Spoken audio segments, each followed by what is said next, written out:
to the Nurse Rosa's Insights podcast. I'm your host, Rosa Hart, and today my guest is the founder of the nonprofit A Light After 9, Rachell Dumas. Thank you so much for joining me today. Thank you for having me, Rosa. Thank you for pronouncing my name correctly. You're welcome. I did practice quite a bit. So those New Orleans people and their French influence. Unfortunately, I took German in high school, so I've got to really practice because that is not the same kind of pronunciation at all. I'm impressed, though. No. So tell us about A Light After 9 and what inspired you to create your own nonprofit. Absolutely. So I've had a pretty traumatic pregnancy journey, which started in 2018 while I had my first loss. It was an early loss. The OBGYN told me that I'll go on to have a smooth pregnancy journey because it's just a part of the journey. And that was not true at all. I got pregnant again in 2020 with twins. I lost the first one and was told I had vanishing twin syndrome. And then I lost the second one the day of my gender reveal. I went to the bathroom and the baby just fell out of me. Yeah, that commenced a very traumatic, like I said, pregnancy journey with loss after loss, a lot of early losses. In 2021, I started to see a reproductive endocrinologist, a reproductive geneticist, and they helped me get past the first trimester again by prescribing different hormones and just keeping up with me every week. A lot of office visits. I was also told that I had cervical insufficiency, which is that my cervix is too weak to hold a baby. So once the baby gets heavy enough, my cervix will open and the baby will fall out. So the cure to that is a cerclage, which is a suture around the cervix to keep it in. I would get that 13 weeks if I can make it that far. 2021, I did make it that far. I got the surgery. Unfortunately, it failed. I learned that at my 20-week appointment, 7 weeks later after getting the procedure. And I flew to Texas to try to save that baby. The surgeon flew me out, said he could do a transabdominal cerclage above that cerclage. He did have a history of saving pregnancies that way and saved twins at 20 weeks, and I was very hopeful. When I got out of the OR, I was surrounded by healthcare professionals cheering me on, saying we made it, we were pregnant. Unfortunately, I went into labor, and I labored for 30 hours in spite of all the medications that they gave me. My water broke, and I had to go back to the OR and deliver that baby. And I lost that baby at almost 21 weeks. The doctor promised to bring me back to Texas and put that cerclage back in out of pregnancy, fully funded. And he did stay true to his word that November. Brought me back, put the cerclage in. I had some losses in between, early losses. But May 2022, I was pregnant again. Saw a reproductive endocrinologist. Second trimester, graduated to the maternal fetal specialist. That cerclage held up. And December 2022, I gave birth to my first baby, my 10th baby, Nazaire, who is now about to be 2 years old next month. Is he 20? He's 20-something months. Right. Well, he'll be 24 months next month. And that journey really inspired me to help other women and families and birthers who are going through this struggle to prevent them from having the same struggles that I had. I felt like I had enough for everybody, know, and I've learned so much during that time, and I accumulated so many resources and connections that I was confident to start a nonprofit after I rested for a year. As you can imagine, I'm glad you got some rest sometime. But I started this nonprofit so I can help other moms and birthers and families find resources for mental health, grants because it's expensive. The financial implications last longer than a pregnancy. I also helped them find doctors and specialists that I couldn't find on my own, even being a registered nurse. I helped them with education. I couldn't imagine coming in not in the healthcare field. I was in the healthcare field and still didn't know a lot of the things that I wish I could have known to advocate for myself. And then we also teach them how to advocate for themselves. So that's A Light After 9. That's my other baby number 11. And I'm so proud of it. And I'm changing lives, and I hope to only change more.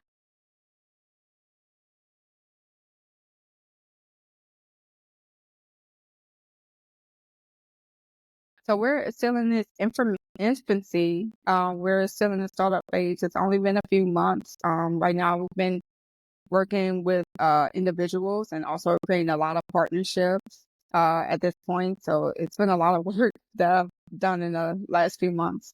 Yeah, definitely.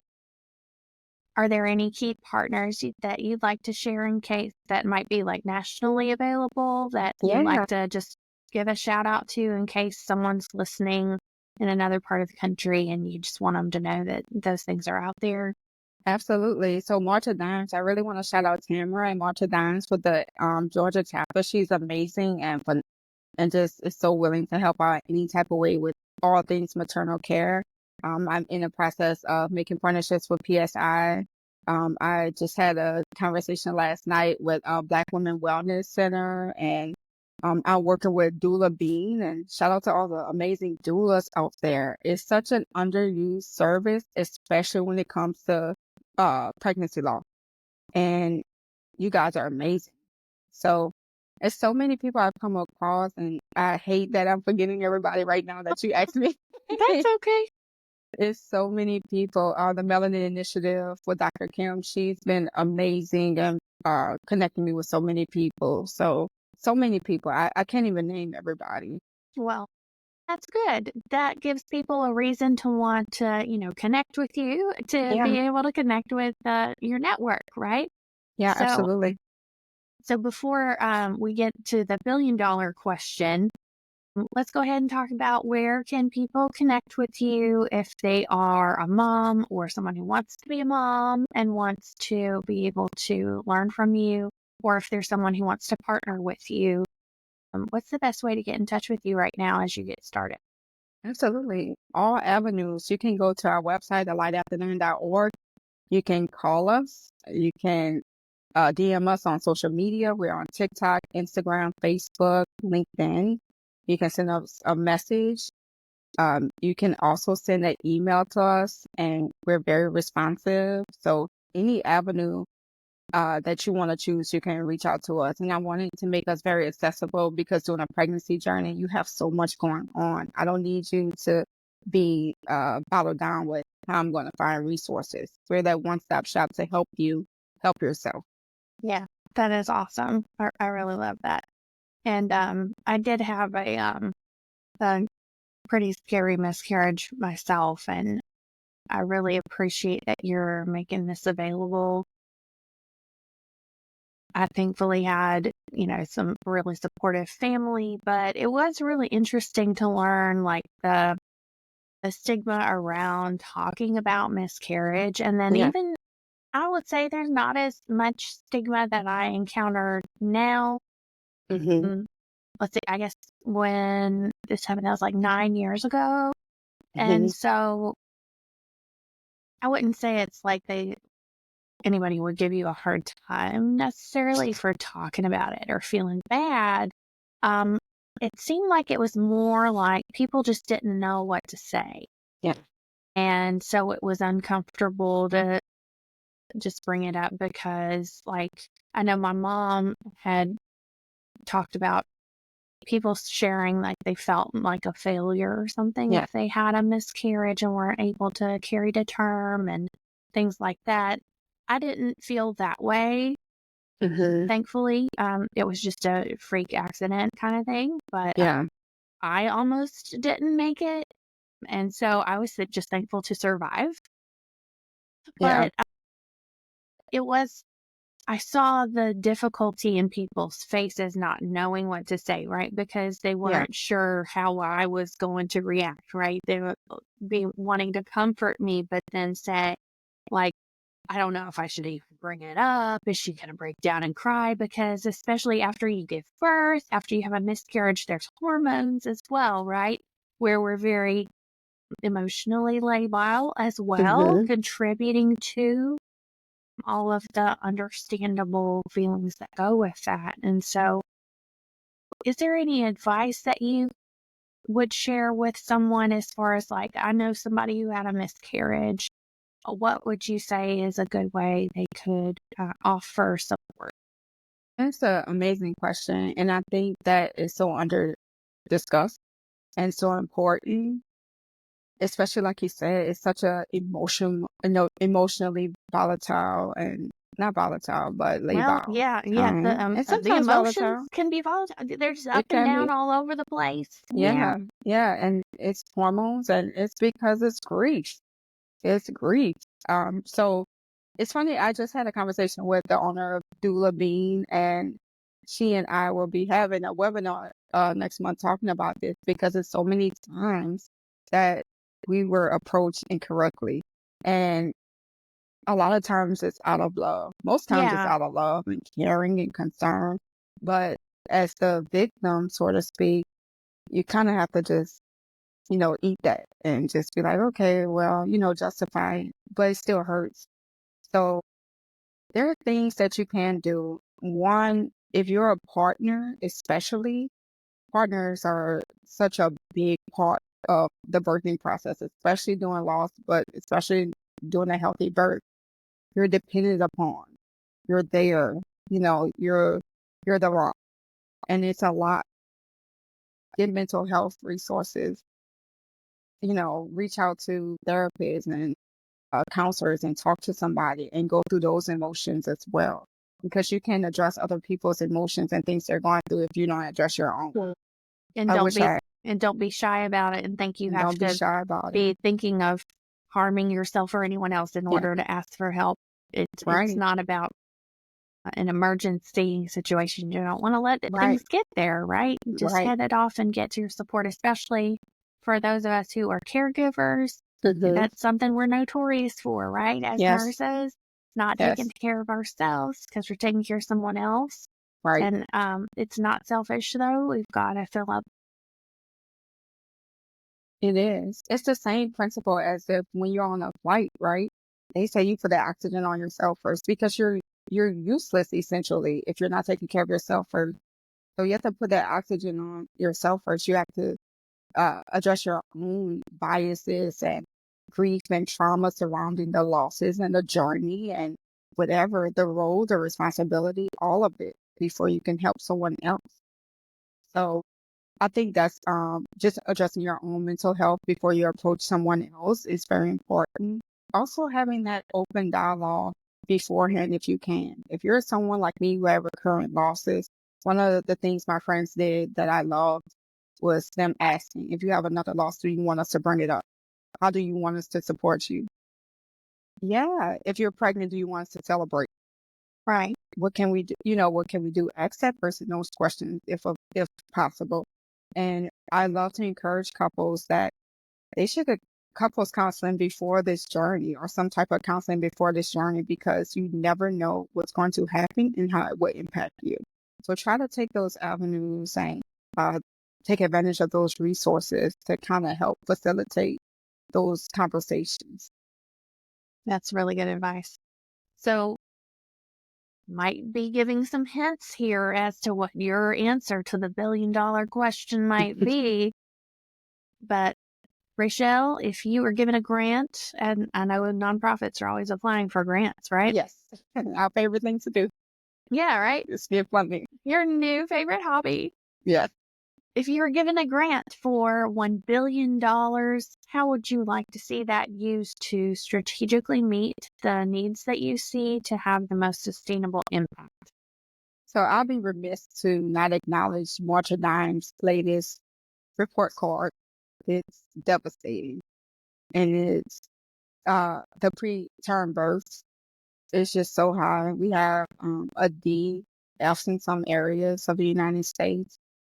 There are so many things that we need to address to improve that grade.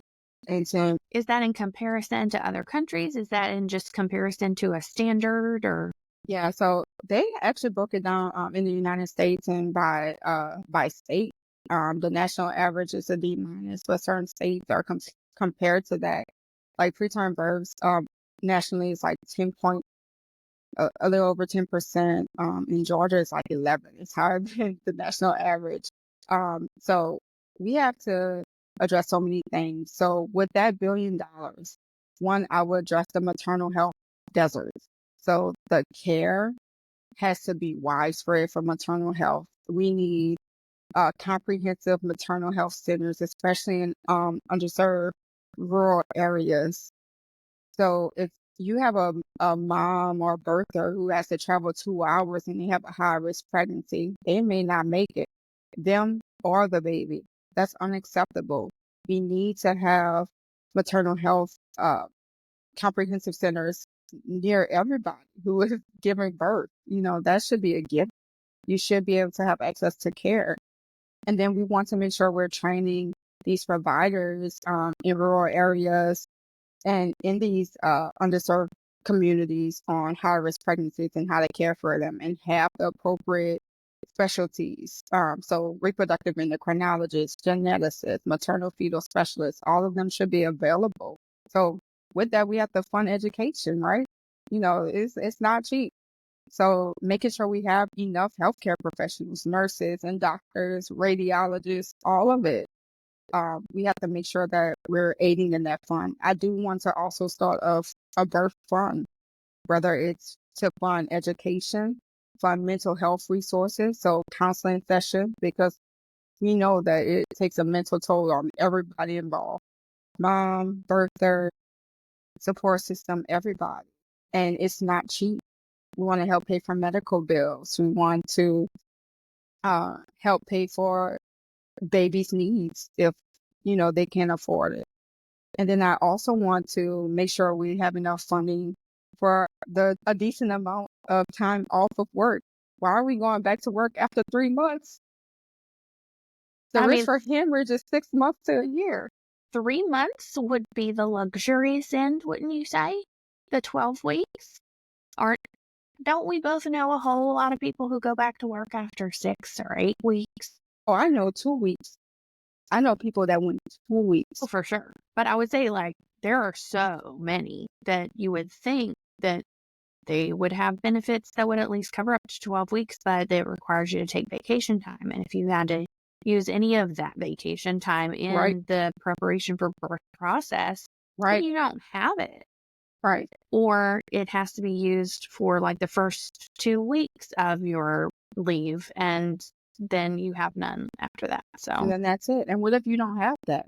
What if you're like me, who had to be on bed rest for most of the pregnancy, and then my pregnancy leave starts?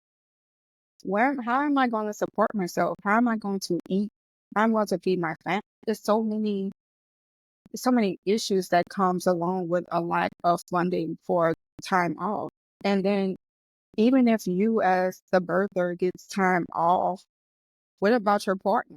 I can't do this alone. God forbid I have, postpartum depression or eclampsia, or any issues after the birth, and I'm in the hospital.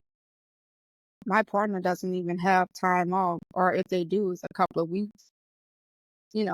It's just unfair, unjust, and unsafe.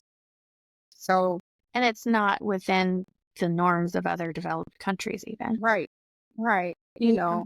So I don't know.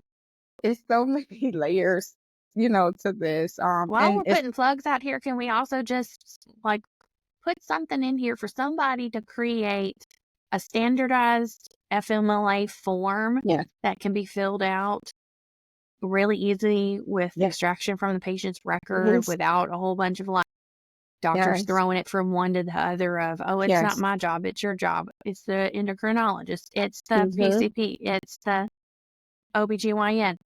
Right. Can somebody just fill that? And I don't say that with any disrespect to the providers who are extremely also overworked. And I'm saying, can someone develop this form that will fill itself out from the patient's record? Let's use some AI to make this process efficient, because we don't need this person who's already so stressed by being pregnant and whether or not they have complications.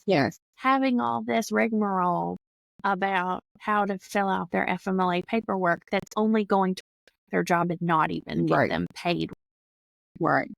That is such a good point. We have so much technology now. I went to the doctor said this, he said or she said that I shouldn't be at work, it's not safe.